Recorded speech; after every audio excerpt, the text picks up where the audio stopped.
Hello, Kelly. This will be my final transmission on the subject of teacher PD in popular music. Kelly, before I end, I got to tell you this has been great. It's been a really good experience. I've learned a lot about editing video and about how to organize my thoughts on video, and it's been a pleasure. So thank you very much for the opportunity. Kelly, first of all, you made a comment that you're only a classroom teacher. Come on, Kelly. You would be the best person to design a teacher PD training program for post-secondary. I mean, really.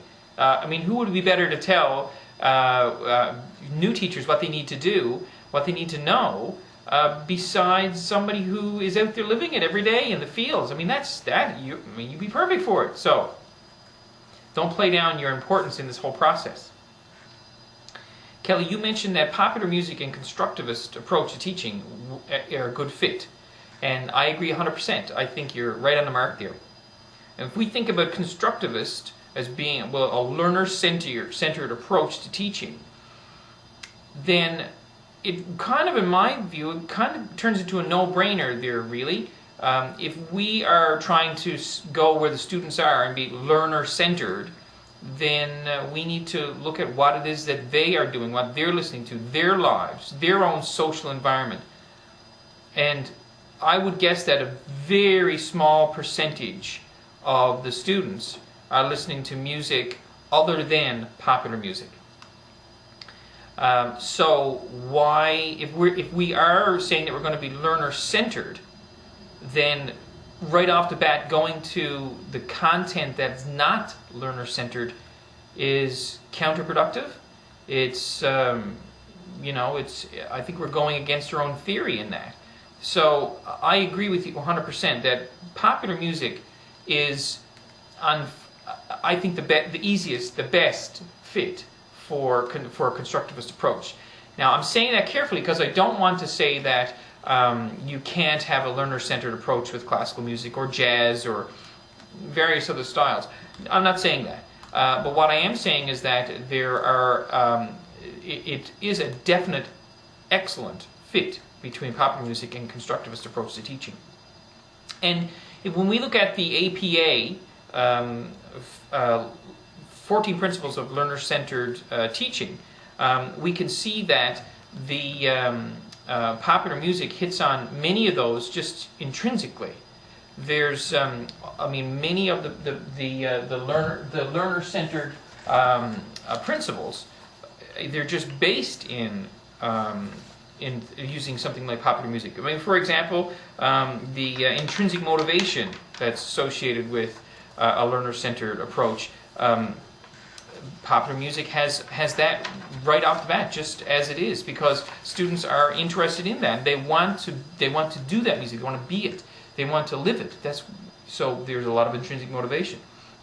Control, giving the students control. This is another example of something that's in popular music, because who decides what's going to be popular? Well, students. It's their own choice. So that control thing there too. I mean, they have a lot of say in popular music, and in a popular music program, I think the students would be involved. My practice, they are involved very heavily in what music is used in the program. So, there are many points in the 14 principles put forth by by APA that hit right on it. Social issues. Social influences on learning. You can go on forever about that.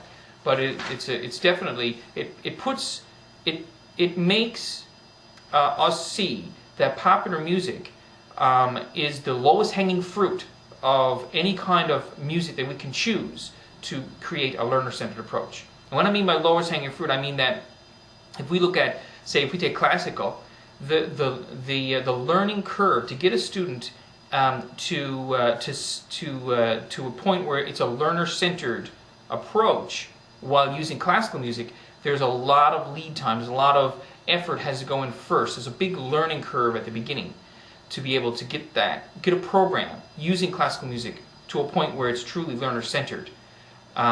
In popular music, you can almost do it on the first day. So in my opinion, it would be what we call the lowest hanging fruit when it comes to that. So, that for me, maybe I'm a little lazy, but that's a great fit for me. And when we look as well at Bloom's taxonomy,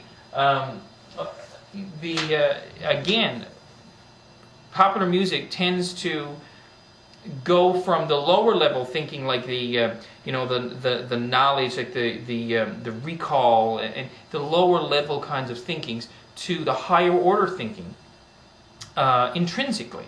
The students will be thinking about things that they like, and they will make connections between different things, and they'll synthesize, and they'll be creative, and they'll do things that are very higher order thinking with popular music, I think, very intrinsically. Whereas with classical music, there would be, once again, a very big learning curve before they can get to the point where they can be and be involved in such higher order thinking as they can early on with popular music.